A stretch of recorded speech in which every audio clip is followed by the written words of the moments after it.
In season 2, it looks like Nick is going to be more of kind of like an action hero, badass kind of guy. He's certainly not afraid of these monsters anymore, most of them. You know, we have great stunt guys, and I've been learning a little bit more how to fight with these weapons, and, you know, I'm just trying to stay limber, because like every episode I'm going to have to kick my height. Nick wasn't a badass in the beginning, and now he's kind of becoming this force to be reckoned with, and it's been a fun progression as a character.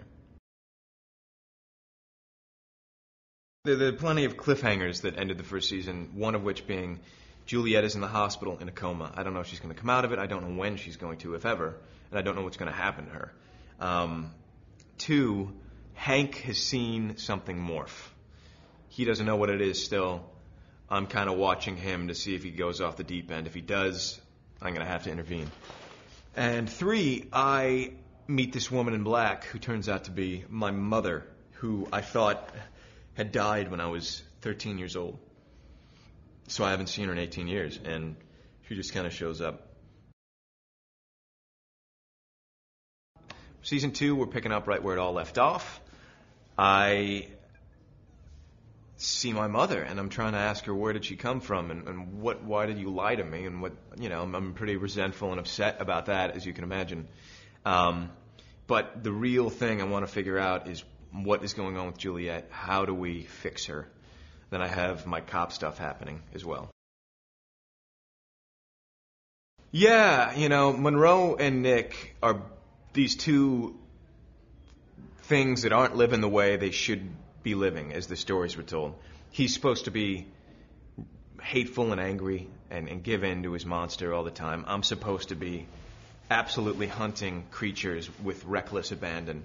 Both of us are kind of reformed. I don't kill indiscriminately.